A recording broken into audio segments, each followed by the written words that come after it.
sound.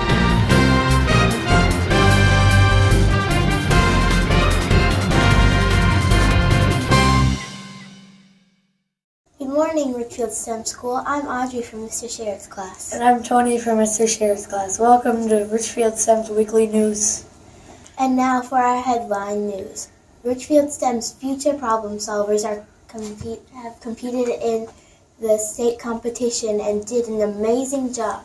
Some of the students are even moving into the international competition that will be held in June.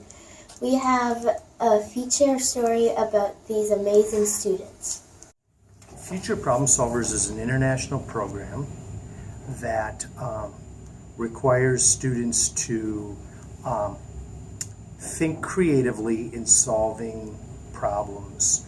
So they're given a scenario which is set into the future on a topic they've researched, and then when they get to the tournaments, they use a 6-step process to address that problem.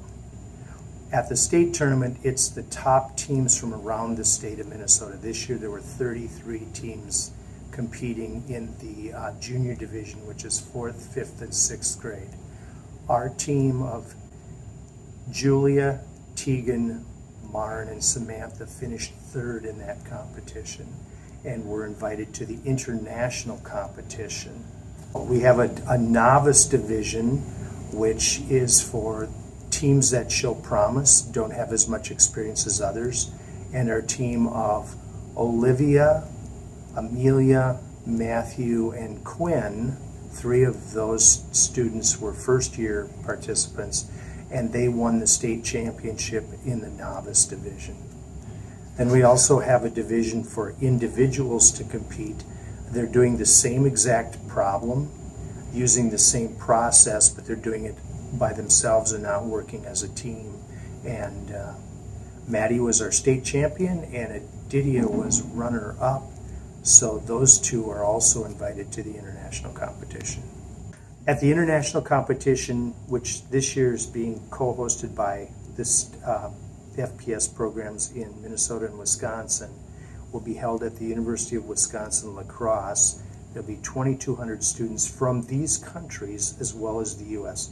Australia, China, France, India, Indonesia, Israel, Korea, Malaysia, New Zealand, Portugal, Republic of Georgia, Singapore, Thailand, Turkey, United Kingdom. All these kids, right from the first day of practice, you could tell they were intent and focused, and you can imagine, this is a practice where they're sitting at tables and they're writing. So they'll come to practice. We practice from 2:15 till 3:30 on Mondays. I can't say enough great things about the parents. They were always on time picking up the students. They supported, they did volunteer positions at both the regional tournament and the state tournament. Just been greatly supportive. In other news, MTA testing has begun in the computer labs. It's important for students to get good night's rest, eat healthy breakfast, and take their time and do their absolute best. Make your school proud. It's also very important that students are quiet and respectful in the hall so students can focus in their classrooms or in the computer lab on the tests. Let's review some of the hallway behavior expectations at RSTEM.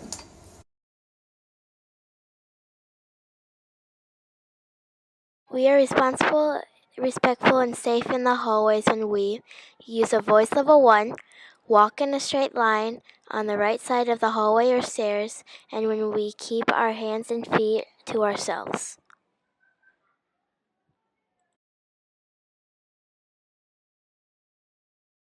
We have a new segment this week. Our first graders have been busy reading interesting books and then writing fantastic reviews. They have some excellent recommendations to add to your library. Let's take a look. Hi, my name is Lottie. Have you ever looked so bad at Picture Day? Well, then you should read Picture Day Perfection, because when I read it, I knew just what to do for my Picture Day. On one page, his shirt blends in with the background, and the boy in front of him gets the last plastic comb. I give this funny story 5 stars. Hi, my name is Nova. Have you ever wanted to read a book with lots of cool creatures? Then Julia's House for Lost Creatures, book for you.